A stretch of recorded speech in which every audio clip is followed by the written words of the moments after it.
चर्चा में क्या है? Justice for RGKR national task force स्वास्थ्य सेवा पेशेवरों की सुरक्षा के संबंध सुप्रीम कोर्ट ने को अपनी रिपोर्ट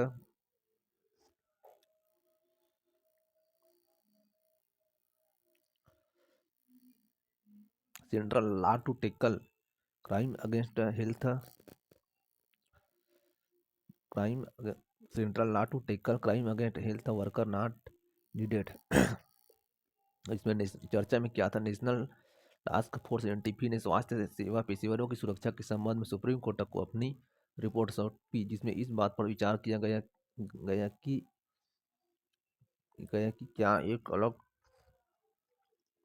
क्या अलग केंद्रीय कानून की आवश्यकता है। तो परिचय: स्वास्थ्य सेवा पेशेवरों के विरोध के बीच कोलकाता RG-कर मेडिकल कॉलेज में एक स्नातकोत्तर डॉक्टर के साथ हुआ भयानक बलात्कार और हत्या के बाद NTP का गठन किया गया था।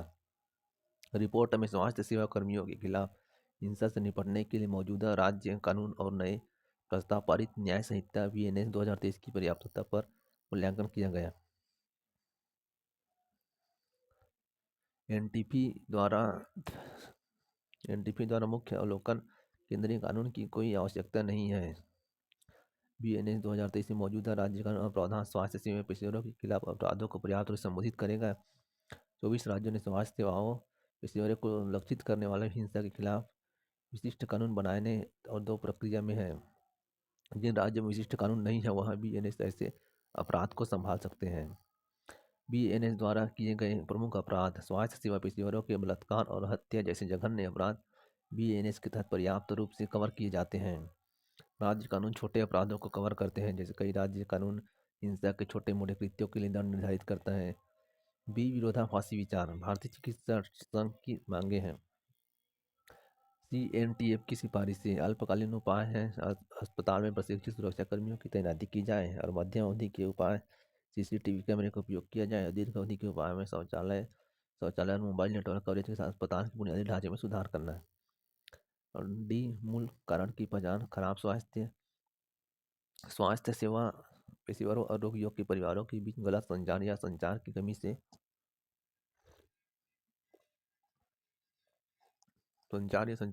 अविश्वास, हताशा और हिंसक घटनाएं होती हैं। आगे का रास्ता: मौजूदा तंत्र को मजबूत करना, बुनियादी ढांचे का विकास, केंद्रीकृत दिशा निर्देश, नीति वकालत। Students call of education UPSC PCS exam will be held on December 2022। वही है PCS मामला पेपर का चल रहे हैं कि इसके 2 शिफ्ट में किया गए हैं, तो उसी का फिर दिया है एडिटोरियल। विश्व का सबसे बड़ा लोकतंत्र: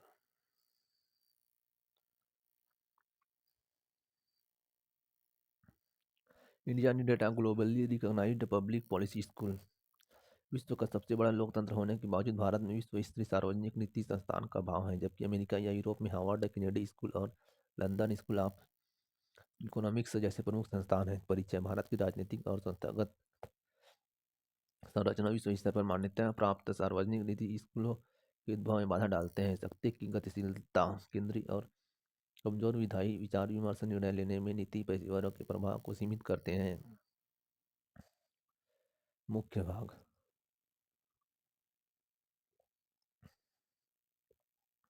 भारत बनाम पश्चिम में नीति पारिस्थितिक तंत्र, सत्ता का केंद्रीकरण, सीमित पहुंच बिंदु, शासन परिवर्तन पर निर्भरता, संरचनात्मक और सांस्कृतिक चुनौतियां,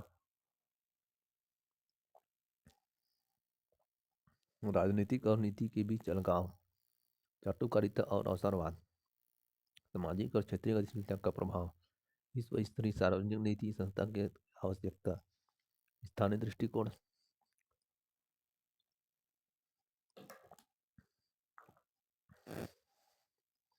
विश्व स्तरीय सार्वजनिक नीति संस्थान के लिए आवश्यकता, स्थानीय दृष्टिकोण, पाठ्यक्रम फोकस, सहानुभूति, केंद्रीय नेतृत्व, स्थिरता और गैर पक्षपात। आगे की राह: संरचनात्मक सुधार करें, संस्थागत भागीदारी बढ़ाएं, पाठ्यक्रम डिजाइन को बढ़ावा दें। Up to 2 kilometers Panchkula area around Sukhna lake declared eco sensitive zone. Sukhna झील एक वर्ष आधारित झील है जो चंडीगढ़ में स्थित है। इसका जलग्रहण क्षेत्र पंजाब और हरियाणा दोनों में है। यह मानव निर्मित झील है जिसका निर्माण चंडीगढ़ के वास्तुकार ली कार्बूसिए ने 1958 में किया था। यह शिवालिक पहाड़ियों की तलहटी में स्थित है। इसे पहाड़ी से बहते पानी को इकट्ठा करने के लिए डिजाइन किया गया है। झील को 1988 में राष्ट्रीय आर्द्र भूमि घोषित किया गया। सुखना झील ये क्या है? पर्यावरण संवेदनशील क्षेत्र घोषित किया गया है। 2 से 2.75 किलोमीटर क्षेत्र को। सर्दियों में महीनों के दौरान साइबेरियाई बतख देखने को मिलता है। इसी में सारस, क्रेन जैसे कई विदेशी पक्षी भी हैं। झील कई उत्सव समारोह का स्थल है। मैंगो फेस्टिवल मनाया जाता है। पंजाब और हरियाणा उच्च न्यायालय ने 2020 में सुखना झील चंडीगढ़ को जीवित इकाई घोषित किया। सुखना वन्य जीव अभयारण्य भी है। इसमें चंडीगढ़ में शिवालिक पर्वतमाला की तलहटी में स्थित है। शिवालिक पहाड़ियों में पड़ने वाले सुखना झील जलग्रहण क्षेत्र का हिस्सा है। अभयारण्य सुखना झील के आसपास मृदा संरक्षण किया जाता है जिसमें वन्य जीव संरक्षण 1972 के तहत मार्च 1998 में अस्तित्व में आया था।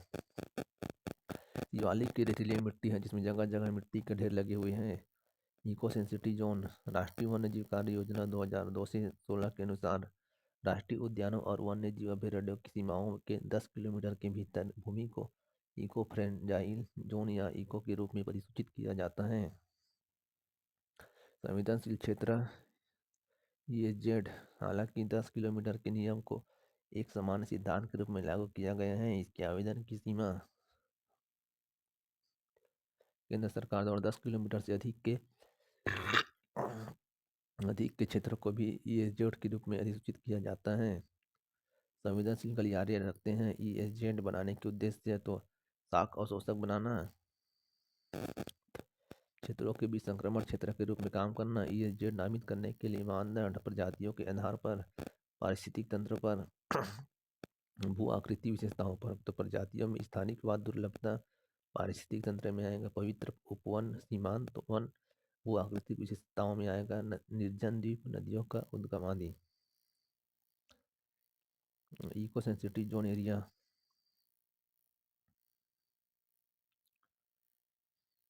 अब ये क्वेश्चन दिया गया है।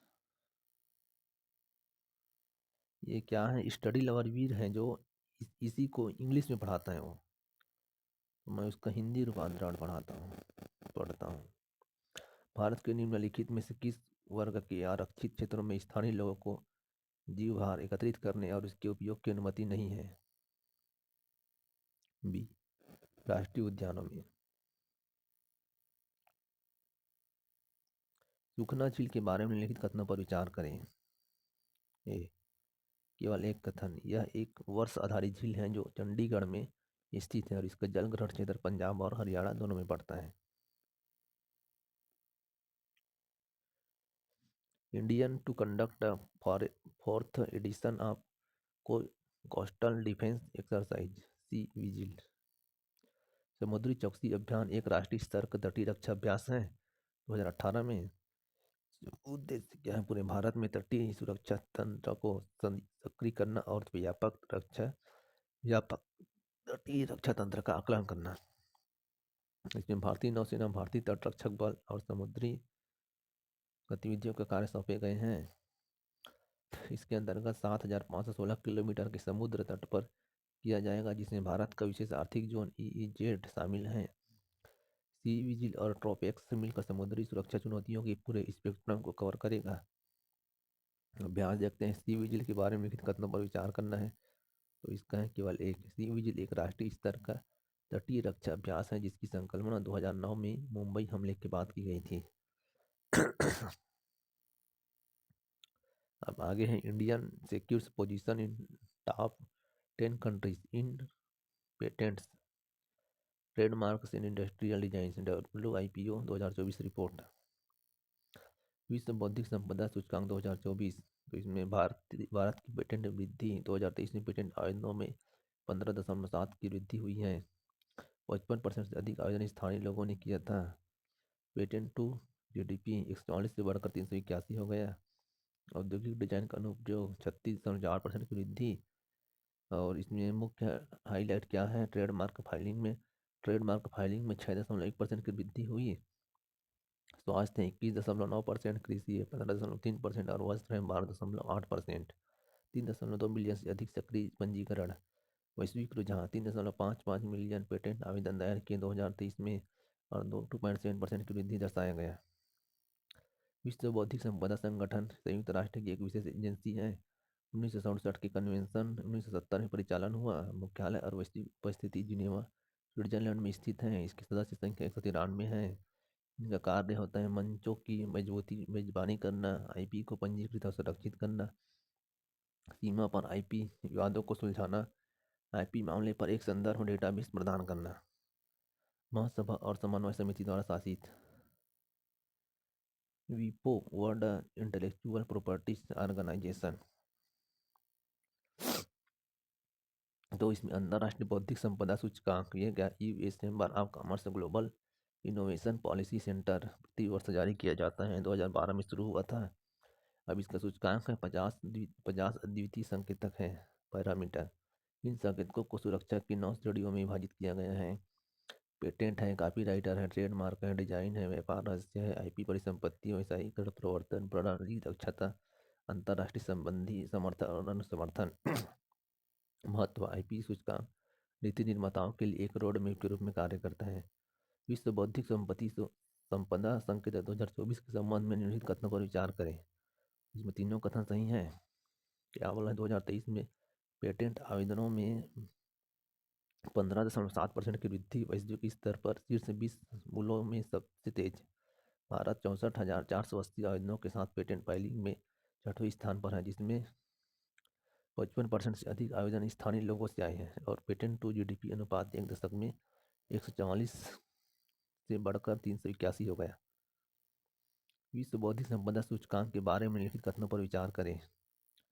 तो इसमें दिया है WIPO एक संयुक्त राष्ट्र विशेष एजेंसी है जो वैश्विक स्तर पर बौद्धिक संपदा को बढ़ावा देती है और उसकी रक्षा करती है। यह महासभा और समन्वय समिति द्वारा शासित थी। India faces high climate risk as 2024 3 tends to breach 1.5 degree centigrade thresholds WM COP29। इससे क्वेश्चन बन सकता है। जलवायु की स्थिति 2024 का रिपोर्ट था। इसमें क्या होता है, तापमान और ग्रीन हाउस गैसें 2024 सबसे गर्म वर्ष होने की अग्रसर है, जिसमें वैश्विक तापमान पूर्व औद्योगिक स्तरों से 1.54 डिग्री सेंटीग्रेड अधिक होगा। ग्रीन हाउस गैस का स्तर carbon dioxide, methane, nitrous oxide 2023 में रिकॉर्ड ऊंचाई पर पहुंच गए, जो 2024 में भी बढ़ता रहेगा। महासागर और समुद्र में के स्तर में वृद्धि। महासागर की उष्मा सामग्री 2023 में रिकॉर्ड स्तर पर पहुंच गई, जिसने 3.1 मिलियन उष्मा को अवशोषित किया। वैश्विक समुद्र स्तर में वृद्धि 4.77 मिलीमीटर प्रति वर्ष 2014 से 23 तक बढ़ गई, जो 1993 से 2002 की दर से दोगुनी है। जलवायु की स्थिति 2024 रिपोर्ट क्रायोस्फीयर, ध्रुवीय बैंकों और ग्लेशियर। 2024 में आर्कटिक और अंटार्कटिक समुद्री बर्फ की मात्रा ऐतिहासिक औसत से कम रही। ग्लेशियरों ने 2023 में मृत सागर में पानी के 5 गुना के बराबर बर्फ की अभूतपूर्व मात्रा खो दी। वर्षा और जल संसाधन 2023 वैश्विक नदियों के लिए 30 वर्षों में सबसे सूखा वर्ष था। अत्यधिक वर्षा की घटनाओं के कारण महत्वपूर्ण बाढ़ आई, लेकिन वैश्विक स्तर पर कुल जल उपलब्धता में गिरावट आई। चरम मौसम की घटनाएं, विनाशकारी बाढ़, हीट वेव, सूखा और जंगल की आग ने 2024 में वैश्विक स्तर पर लाखों लोगों को प्रभावित किया, जिसका व्यापक सामाजिक आर्थिक प्रभाव पड़ा। जलवायु की स्थिति 2024 रिपोर्ट है बहुत प्रारंभिक चेतावनी प्रणाली और जलवायु सेवाएं। बहु खतरे वाली प्रारंभिक चेतावनी प्रणाली को लागू करने में प्रगति हुई है। 108 देशों ने इन्हें अपनाया, खासकर अफ्रीका और छोटे द्वीप देशों जैसे कमजोर क्षेत्र में महत्वपूर्ण अंतराल बने हुए हैं। नवीकरणीय और ऊर्जा जल वायु विद्युत पवन और सौर ऊर्जा उत्पादन में सुधार के साथ वैश्विक स्तर पर नवीकरणीय ऊर्जा क्षमता में वृद्धि हुई।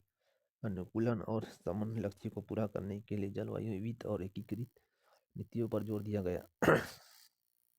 जलवायु की स्थिति रिपोर्ट 2024। जलवायु की स्थिति 2024 रिपोर्ट से अनुशंसाएं। जलवायु परिवर्तन का सामना ग्रीन हाउस गैस उत्सर्जन को कम करने के लिए मजबूत प्रतिबद्धताओं के माध्यम से वैश्विक तापमान को 1.5 डिग्री सेल्सियस से नीचे सीमित करने के प्रयासों में तेजी लाना, जलवायु अनुकूल लचीले बुनियादी ढांचे और एकीकृत जल प्रबंधन में निवेश सहित अन्य जलवायु अनुकूल रणनीतियों को बढ़ाना। पूर्व चेतावनी प्रणाली अफ्रीका और छोटे द्वीप राष्ट्रों जैसे कमजोर क्षेत्रों पर ध्यान केंद्रित करते हुए वैश्विक स्तर पर बहु खतरा प्रारंभिक चेतना प्रणाली का विस्तार करें। जलवायु की स्थिति 2024 रिपोर्ट। नवीकरणीय ऊर्जा। जलवायु समान लक्ष्य को पूरा करने के लिए 2030 तक नवीकरणीय ऊर्जा क्षमता को द्विगुना और ऊर्जा दक्षता को दोगुना करना, जलवायु सेवाओं को मजबूत करना, प्रभावी निर्णय लेने के लिए डेटा संग्रहण, मॉडलिंग और पूर्वानुमान में सुधार करने के लिए राष्ट्रीय मौसम विज्ञान और जल विज्ञान सेवाओं को बढ़ाना, क्रायोस्फीयर संरक्षण, ग्लेशियर नुकसान को कम करने और ध्रुवीय और उच्च ऊंचाई वाले पारिस्थितिकी तंत्रों के स्थायी प्रबंधन को सुनिश्चित करने के लिए नीतियों को लागू करना। वैश्विक जलवायु रिपोर्ट की स्थिति उद्देश्य प्रमुख जलवायु संकेतकों और अध्ययनों का वार्षिक सारांश प्रदान करना। इतिहास। आईपीसीसी की कम लगातार मूल्यांकन रिपोर्ट के पूरक के रूप में 1993 से WMO द्वारा प्रतिवर्ष प्रकाशित किया जाता है।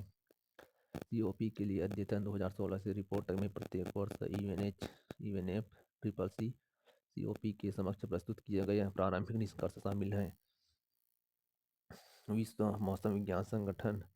विश्व मौसम विज्ञान संगठन एक अंतर सरकारी संगठन है जिसके 192 सदस्य देश और क्षेत्र सदस्य हैं। भारत WMO का सदस्य है। इसकी उत्पत्ति अंतर्राष्ट्रीय मौसम विज्ञान संगठन IMO से हुई है, जिसे 1873 की वियना अंतर्राष्ट्रीय मौसम विज्ञान कांग्रेस के बाद स्थापित किया गया था।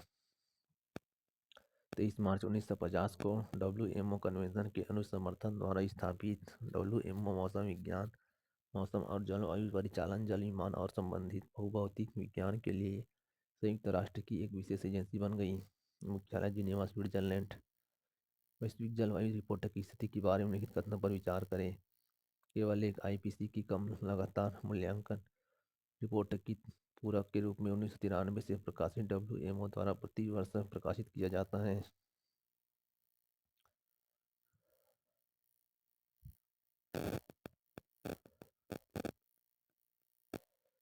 सहिष्णुता के लिए अंतर्राष्ट्रीय दिवस 16 नवंबर 2024।